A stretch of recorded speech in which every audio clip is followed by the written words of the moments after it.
presentación. Yo había traído una presentación hecha a medida para este evento. Yo creo que me va a salir del libreto y voy a hablar de cosas que me parecen más importantes dada la coyuntura en que se encuentra el país en estos momentos. Les iba a hablar, pues, a ver, quizás si volvemos a las tres primeras diapositivas, porque esas sí me interesan.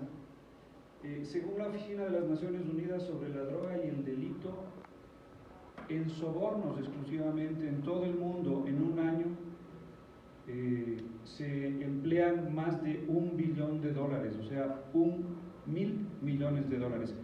De esto, la mitad, al margen de la crisis de la COVID, siguiente diapositiva, la mitad, 500.000 millones de dólares, están en el ámbito de la salud pública, igual en el mundo entero.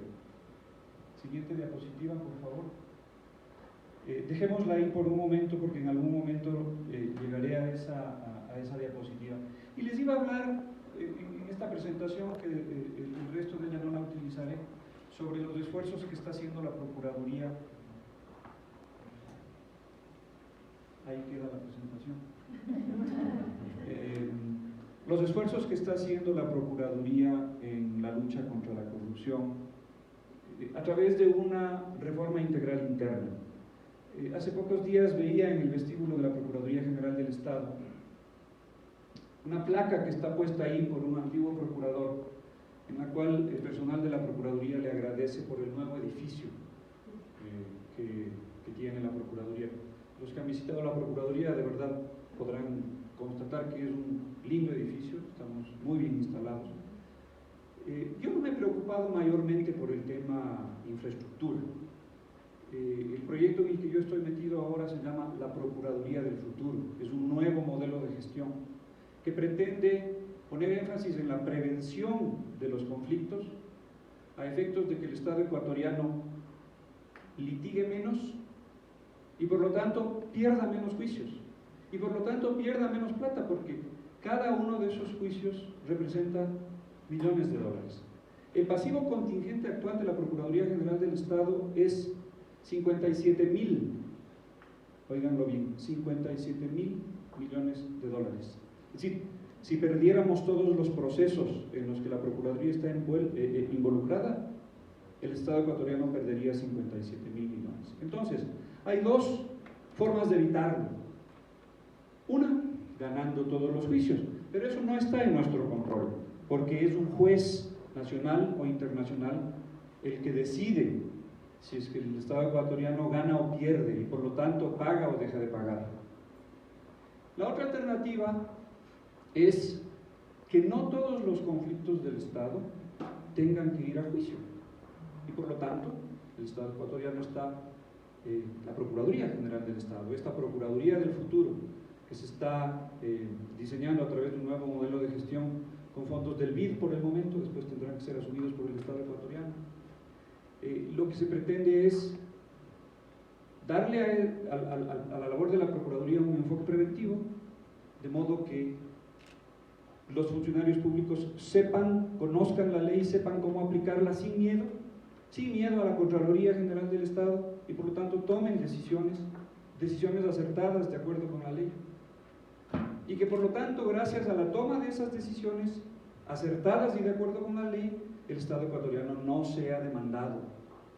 Y que si es que llega a ser demandado incluso, o si es que llega a haber conflicto o algún tipo de incumplimiento de alguna de las partes, se recurra a los medios alternativos de solución de conflictos para evitar los procesos, porque si a la final, igual, si es que vamos a perder los juicios en los tribunales internacionales, por lo menos no paguemos ingentes sumas en honorarios de abogados nacionales o internacionales.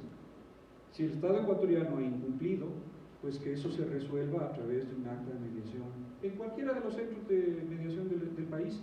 La Procuraduría General del Estado tiene su propio centro. Entonces yo creo que tan importante o más importante que un bello edificio son nuevos procedimientos, una nueva visión de defender el interés público. De eso les iba a hablar. He hablado 3 minutos sobre eso y no voy a hablar más del tema. Y he pensado que la situación actual del país da para reflexiones y no pretendo que lo mío sea más que reflexiones, no son recetas, son sobre todo preguntas. Ética pública y lucha contra la corrupción. A ver, para comenzar, yo quisiera plantear la pregunta: ¿se puede establecer una dicotomía entre ética pública y ética privada? Dicho en otras palabras, la ética pública podría ser considerada como la suma de las éticas privadas de los funcionarios y empleados que hacen las instituciones públicas. En realidad va un poco más allá de eso. La ética pública, según nos dice la Organización para la Cooperación y el Desarrollo Económico, es la alineación consistente y la adhesión a las normas éticas, valores y principios compartidos para mantener y priorizar el interés público sobre los intereses privados.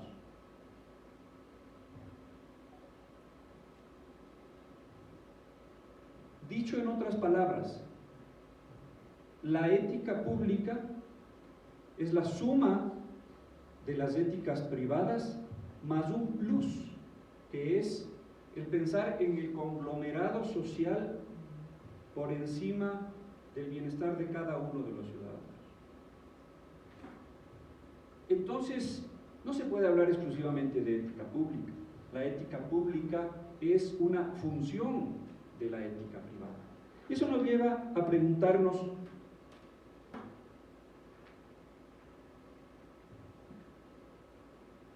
¿puede haber ciudadanos corruptos en entidades públicas? Claro, creo que la realidad nos muestra que así es. De otra manera, no tendríamos casos de corrupción en las entidades públicas. Los casos de corrupción en las entidades públicas son justamente lo contrario a la ética pública. Poner por delante el bienestar particular, el interés particular, por delante del interés público. Y eso ocurre permanentemente. ¿Puede ocurrir lo contrario? Es decir, que haya funcionarios y empleados honestos en las entidades públicas. Estoy seguro, todos estamos seguros. Yo no sé si Pareto era un economista, ustedes deben saber mejor que yo, era un filósofo o qué, pero esa relación de Pareto 80-20 creo que se aplica a todo. Yo estoy convencido que la relación de Pareto incluso es superada en el ámbito de la ética pública. Sabemos, más funcionarios honestos, más del 80-20, probablemente un 95-5 o un 97-3 que funcionarios deshonestos. Entonces, la pregunta que surge en ese momento es: ¿cómo salvo la brecha? ¿Cómo logro que la ética pública se realice? Es decir, que se alineen el interés público y los intereses privados. Dicho en otras palabras, ¿cómo hago que los funcionarios públicos y las entidades públicas prediquen y practiquen los mismos valores? Creo que educación, capacitación, entrenamiento son indispensables. Primero, a nivel de familias. Un funcionario público, ¿cuál es la característica fundamental del funcionario público honesto? Si a ustedes les preguntan, ¿por qué tú eres honesto y el resto son deshonestos? La mayor parte de gente va a decir: porque no sé ser de otra manera, no sé cómo ser deshonesto. Sé ser honesto porque recibí el ejemplo de mis padres. En mi casa se era honesto, mi padre y mi madre eran honestos entre sí, y mi padre, que era funcionario público, nunca tocó un centavo público que no mereciera a través de sus honorarios. Y nos enseñaron a nosotros que robarse un caramelo en la tienda, cuando la señora Olguita no nos veía, era tan grave como robarse un vehículo en la calle o como robarse millones de dólares de una entidad pública. Hijito, eso no se hace. Y te mandaban a devolver donde la señora Olguita el caramelo que te robaste. La señora Olguita obviamente decía, no, mijito, llévese nomás, no pasa nada. Pero eso ya era un regalo, eso ya no era un robo.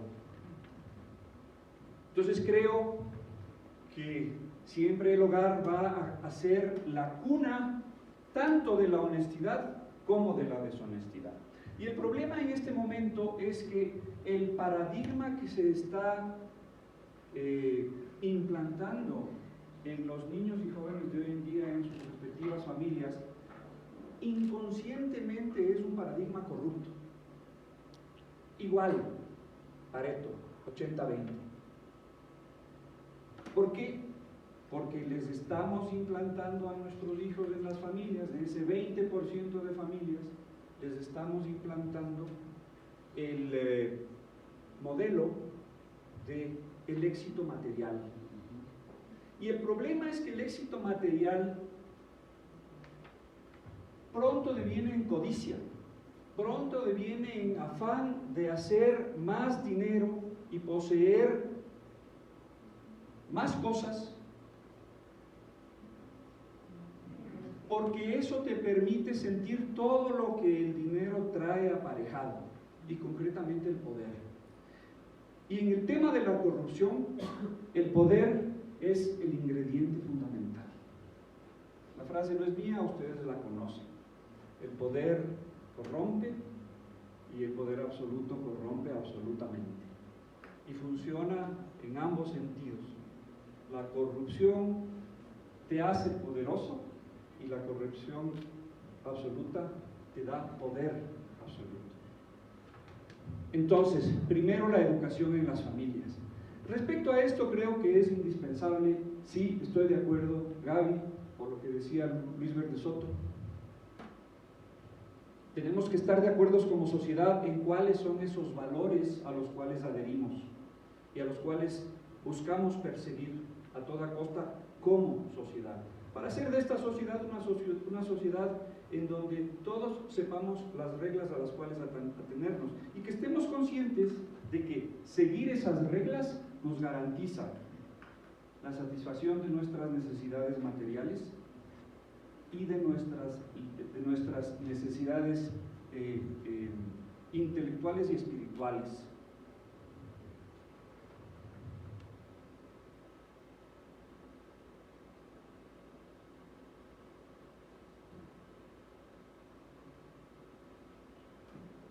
El tema de la ética privada y de la formación en ética privada es muy importante porque los corruptos siempre dicen, donde hay un corrupto, donde hay un corrompido, hay un corruptor.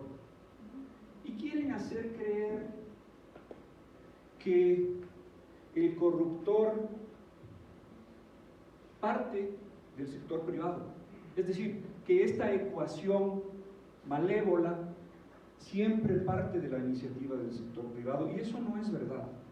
Yo una vez en un evento sobre lucha contra la corrupción en una universidad ecuatoriana, hablábamos justamente sobre estos temas, y un profesor de una facultad de ingeniería nos decía a todos los presentes: doctor, yo tengo que sumarme al juego de la corrupción porque si no, no saco contratos y tengo una familia que alimentar. Ser ingeniero es lo único que sé hacer.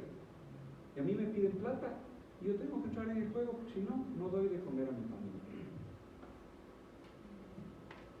Entonces, el tema de que para bailar el tango se necesitan dos, es verdad también en el caso de la corrupción. Para jugar el juego de la corrupción o para bailar el baile de la corrupción se necesitan dos. El tema es tratar de eliminar todos los incentivos para corromper en cualquiera de los dos ámbitos, para entrar en el juego de la corrupción en cualquiera de los dos ámbitos, el ámbito público y el ámbito privado. En las entidades públicas también hay que hacer educación, no solamente en las familias, naturalmente en los colegios, En los colegios el tema es quizás más fácil porque los niños están dentro de un ámbito educativo y están receptivos de todas estas normas. Es un poco como el tema de la educación sexual, ¿no es cierto? No es una materia como cualquier otra, pero es un tema que los niños tienen que saber por su propia seguridad.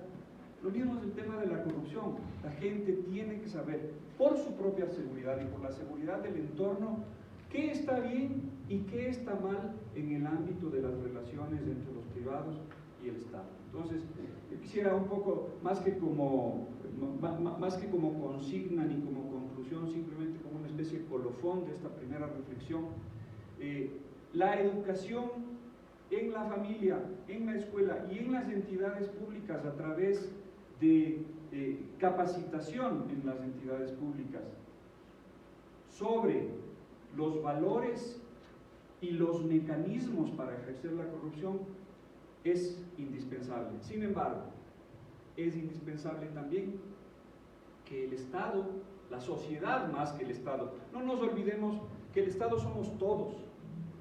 Somos nosotros los que a través del famoso pacto social nos hemos dado un grupo de personas que nos gobiernen. Pero tendemos a hacer esta dicotomía entre allá el Estado y aquí nosotros. Nosotros también somos Estado. Y entonces como sociedad tenemos que ponernos de acuerdo en cuáles son esos valores e interiorizar esos valores, porque de nada me sirve que en la Constitución de la República estén muy pomposa y muy líricamente establecidos cuáles son esos valores si no están interiorizados y si no tengo alicientes e incentivos para practicarlos a diario.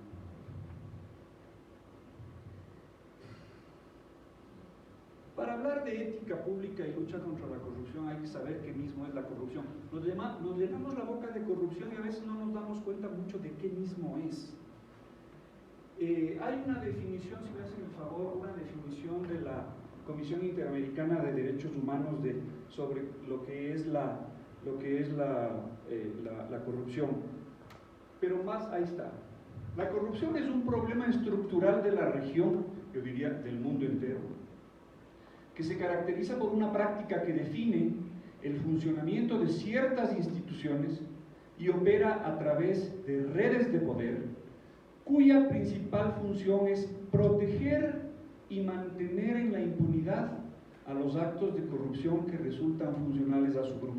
Si ustedes se fijan en esta definición que es de la Comisión Interamericana de Derechos Humanos, en un reporte sobre corrupción y derechos humanos justamente,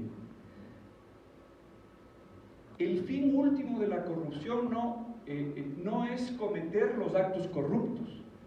El fin último de la corrupción es evitar que esos actos corruptos sean perseguidos y castigados. El fin último de la corrupción es la impunidad. Y eso nos da una primera pista de por dónde debe ir la lucha contra la corrupción. La lucha contra la corrupción es una lucha contra la impunidad. En nuestro medio, la corrupción no es nueva. No, esto no debe ser nunca una especie de consuelo de bobos. La corrupción no es nueva, siempre ha existido, pero no pasa nada. No, sí que pasa. Fíjense los montos de los que estamos hablando. No tengo los datos para el Ecuador, pero la cifra de 70.000 millones de dólares que se ha estado ventilando últimamente desde la terminación del régimen correísta, la cifra de 70.000 millones de dólares, ¿para cuánta infraestructura habría servido? ¿Para cuánta salud para los ecuatorianos? ¿Para cuánta lucha contra la desnutrición infantil y otras cosas habría servido? Pero yo creo que nunca se ha visto en la historia republicana del Ecuador una corrupción que haya sido realizada con tanta desfachatez. Es decir, ya perdieron la vergüenza. Y los ecuatorianos creo que en general perdimos el miedo a la corrupción. La asumimos como una cosa natural. Y eso es lo peor que puede ocurrir en una sociedad. El naturalizar la corrupción, en hacerla parte del paisaje y no luchar contra ella. sin pensar que justamente esos actos de corrupción lo que hacen es privar de un crecimiento digno y un vivir en una sociedad pacífica y armónica para los niños ecuatorianos. La lucha contra la corrupción, como cada una de las grandes políticas estatales que se adoptan y que a falta de perseverancia nunca llegan a cumplirse, son cometidos transgeneracionales. No es una cosa que se pueda lograr de la noche a la mañana. Todas estas cosas se logran por lo menos mediando una generación, cuando no dos o incluso tres, según el problema. El hecho de que la corrupción no sea nueva no quiere decir que no deba ser combatida ahora. En el Código Penal, tiendo a llevar el agua a mi molino, al fin y al cabo soy el representante judicial del Estado. En el ámbito del Código Integral Penal, los delitos de corrupción son fundamentalmente el cohecho, que es cuando un privado le pide plata a un funcionario público para que le dé cierta ventaja. Y las ventajas pueden ser tan simples como darle un contrato, o darle un pago que de todas maneras le tendría que dar, pero que no le da y le demora hasta que le pase el cohecho. Cohecho, soborno, coima son sinónimos. Otro delito que es la contrapartida del cohecho es la concusión. Y la concusión es al revés, es cuando el funcionario público pide a un funcionario dinero. Crea una necesidad y luego le exige plata para darle la solución. El tráfico de influencias. Ojo que el tráfico de influencias es un delito que está bastante generalizado. Quiere decir simplemente, yo tengo acceso a un alto funcionario del Estado y hago que ese funcionario le diga a otro que haga tal cosa en mi beneficio. Eso es lo que hacen los lobistas. En muchos casos eso es un delito. La asociación ilícita, que es un delito imperfecto, en el sentido de que la asociación en sí es delito, pero es ilícita esta asociación, no por el solo hecho de asociarse, sino por el hecho de asociarse para delinquir, ¿no es cierto? Entonces, tú tienes un grupo de altos funcionarios públicos, o incluso grupos mixtos, públicos privados, estamos hablando de ética pública, ética privada, alianzas públicas privadas. Lo que puede ser un círculo virtuoso se convierte en un círculo vicioso, esta interacción entre públicos y privados, círculo vicioso. La asociación ilícita entonces es una asociación para cometer otros delitos. ¿Qué es? Esta es la pregunta que nos hacemos todos y que requiere obviamente un diagnóstico mucho más profundo que el que se puede hacer en 40 minutos. A propósito, avisarme si me estoy pasando demasiado tiempo. 5, bueno, acabo. Me quedan 2 puntos, pero voy a tratar de ventilarlos en estos 5 minutos que restan. ¿Qué es lo que hace que en el Ecuador campee la corrupción en el sector público? Más allá del factor histórico, hay quienes dicen, hay este libro de Osvaldo Hurtado que se llama Las costumbres de los ecuatorianos, que a mí me cae muy mal, porque me cae pésimo ese libro, porque es la pura verdad. Es decir, a nadie le gusta que le increpen, a nadie le gusta verse reflejado, uno que se cree guapo y agraciado y se ve en un espejo y resulta que eres el ser más horroroso de la tierra. Eso logra este libro y por lo tanto cae mal y termina cayéndote mal hasta el propio Osvaldo Hurtado. Pero él dice la verdad, o sea, parte de la corrupción es genética. Hay pueblos más corruptos que otros. Incluso puede ser que haya éticas, ¿cómo podría decirse? Éticas nacionales distintas, según los países, según los continentes. Hay un viejo sociólogo alemán, Max Weber, que decía que tenía que ver con la distinción entre la ética protestante y la ética católica. Yo creo que a la final no es ninguno de ellos el motivo, son todos ellos.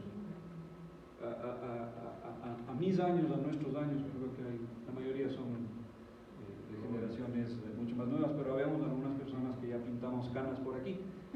Con el tiempo uno se va dando cuenta que los efectos nunca son causados por una sola causa, son siempre muchas las causas, y en este caso es probablemente, sea cual sea ese el hecho, sea cual sea el motivo de la corrupción atávica en el Ecuador. Yo no creo que la corrupción sea producto del marco jurídico. Podemos conversarlo, Gaby, más adelante.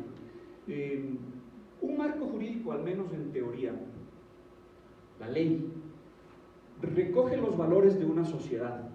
Y yo quiero creer que los valores de la sociedad ecuatoriana más o menos son consensuados inconscientemente, aunque esto sea una antinomia lógica, ¿no? No puedes consensuar algo que te es inconsciente. Tu acuerdo, tu consentimiento tiene que ser proferido a partir del conocimiento y la conciencia de una categoría X, en este caso los valores. En todo caso, la ley tiende a expresar los valores compartidos por una sociedad. El problema con el marco jurídico es lo que decía antes. Un marco jurídico por sí solo no logra cambios o no logra conductas. Hablando en estos últimos días en mi casa sobre el penosísimo y terrible caso de María Belén Bernal, la gente decía, deberían haber más penas, las penas deberían ser mucho más graves. Y entonces yo les decía, no, el delincuente comete el delito a pesar de las penas. La regla no está mal, lo que está mal es la conducta y lo que determina la conducta de esa persona. Y eso se aplica para cualquier delito, incluidos los delitos de la corrupción. Penas más fuertes en el ámbito de la corrupción no van a lograr que la corrupción desaparezca por sí misma, porque el incentivo de la impunidad de la que hablábamos antes es demasiado grande. Pónganse ustedes $2 millones para algunas personas, 50.000 para otras, 30 millones de dólares para otras, es suficiente incentivo como para jugársela, ¿no es cierto? Si me cogen, ya se verá, pues. Además, como en este país nunca castigan a nadie, y si castigan no tienen formas para recuperar la plata perdida. En eso sí debo admitir que nuestro ordenamiento jurídico es limitante. Lo que se puede recuperar es poco. Esta es otra discusión, solo lo pongo entre paréntesis. Es poco, pero no porque el marco legal sea insuficiente, sino porque los corruptos lo primero que hacen es sacar la plata del país, naturalmente. Y eso nos lleva a la conclusión preliminar de que quizás el tema del marco jurídico no es el problema, sino el tema de la aplicación de la ley. Los jueces, ¿son todos los jueces corruptos? Definitivamente no. ¿Son todos los policías corruptos? Me estoy refiriendo a los agentes de la aplicación de la ley. ¿Son todos los policías corruptos? No. Insisto, 80-20 o probablemente 97-3. Sin embargo, ese 3% es suficiente para que la corrupción campee. Ahora nos estamos viendo abocados a un factor adicional de corrupción con el que antes no contábamos o no abiertamente y que multiplica exponencialmente las posibilidades de corrupción. Y es la infiltración del narcotráfico en las entidades públicas, particularmente policía y judicatura. Si yo soy un juez y viene un emisario y me dice, señor juez, si usted dicta la sentencia aprobando el habeas corpus de alias Lagarto, y tú eres un juez probo y dices, está loco, yo tengo que aplicar la ley, y te sacan las fotos de tus hijos en el colegio con tu mujer que les está dejando esa mañana, tomada en el celular del emisario. Y dice, bueno, señor juez, le podemos dar la plata, pero también vea que le estamos siguiendo a su mujer y a sus hijitos. Ese momento el juez firma sin lugar a ninguna duda el habeas corpus. Y yo digo, ¿quién de nosotros sería tan valiente o tan suicida como para no firmar? ¿Es una pregunta o está levantando la mano diciendo que sí? ¿Sí? Esos son los dilemas éticos con los que esas personas tienen que yo le soy absolutamente franco. Yo estoy en un alto cargo público. La gente conoce cuando un funcionario es honesto. Yo en mis 4 años y pico en la Procuraduría jamás he recibido una propuesta deshonesta. Pero si a mí vienen y me dicen, me muestran la foto de mis nietos, o de mis hijos, o de mi mujer, y me exigen algo que sea abiertamente ilegal, yo no sabría qué hacer, sinceramente les digo con el corazón en la mano, yo no sabría qué hacer. Porque a mí no me importa que a mí me maten, pero no quisiera que les maten a mis nietos, no quisiera que le maten a mi mujer o a cualquiera de mis hijos. Yo no lo sé. Yo creo que como declaración de principios hay que decirlo. Yo me dejaré matar y jamás firmaré nada que sea absolutamente legal, por más que a mí me estén amenazando con muerte para mí y para los míos.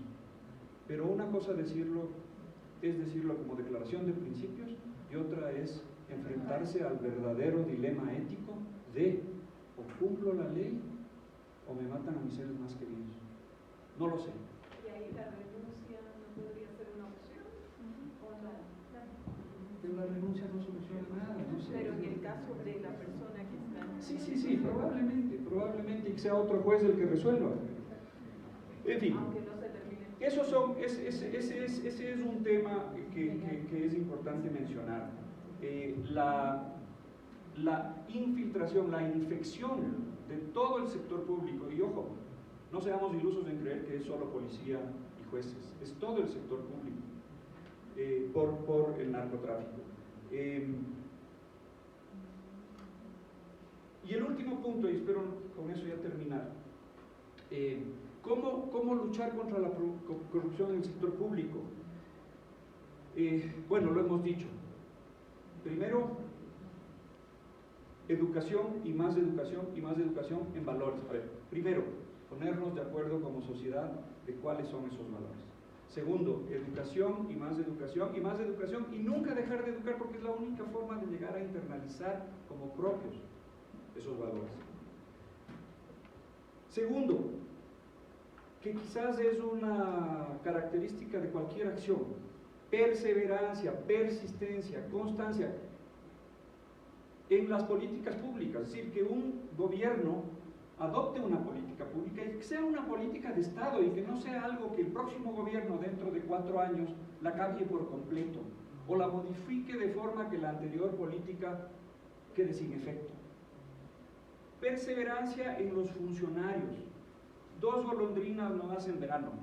Digo 2 golondrinas porque estoy pensando en la fiscal Diana Salazar y quizás algún otro funcionario público.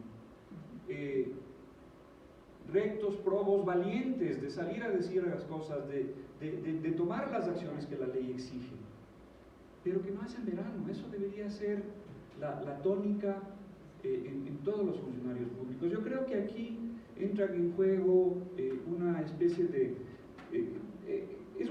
espíritu de pueblo, de espíritu de cuerpo generalizado, eso de la no delación.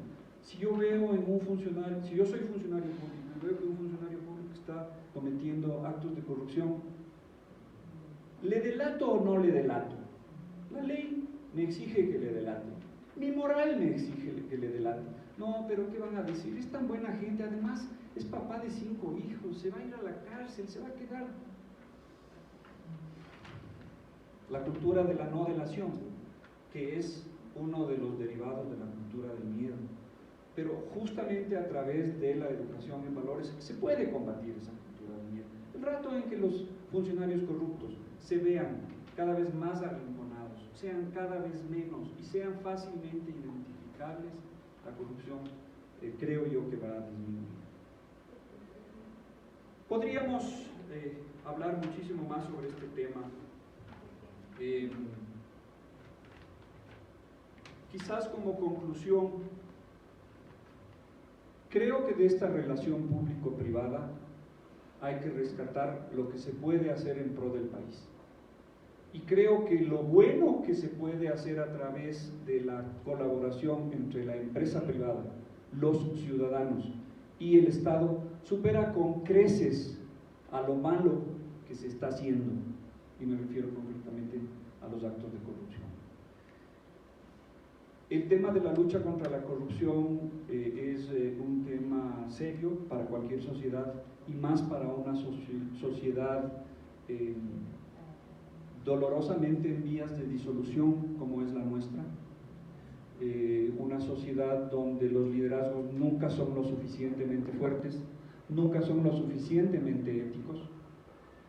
Una sociedad en donde las masas se expresan con mayor libertad y con mayor efectividad a través de redes sociales sin tener necesariamente los elementos de juicio para dar opiniones medianamente informadas, en donde la violencia cada vez es mayor y en donde las personas que sienten que tienen algo que decir son personas que no están dispuestas a entrar en ese cara a cara de insultos y de violencia y por lo tanto dejan que ese espacio lo terminen ocupando los irracionales.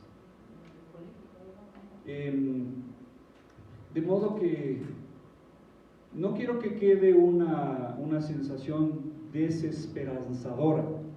Creo que todavía estamos a tiempo de hacer cosas, pero hay que cumplir con ciertos requisitos básicos y creo que el primero de esos requisitos, el fundamental, y eso lo digo ahora como una especie de conclusión espontánea después de esta corta charla, el primero es ponernos de acuerdo en cuáles son los valores a los que esta sociedad quiere adherirse, ahora y a futuro. ¿Con qué propósito? Con el propósito de sobrevivir como sociedad medianamente feliz, porque de eso se trata vivir en sociedad, buscar la felicidad. Eso lo dijeron los padres fundadores en los Estados Unidos hace casi 250 años, y no porque venga de los Estados Unidos tenemos que tomarlo sin beneficio de inventario o rechazarlo de entrada. El ser humano se asocia en esta cosa llamada Estado porque busca la consecución de la felicidad. Y entonces, para esa felicidad tenemos que ponernos de acuerdo en cuáles son los valores. Y el valor más importante en este momento es, creo yo, el de la integridad. Muchas gracias.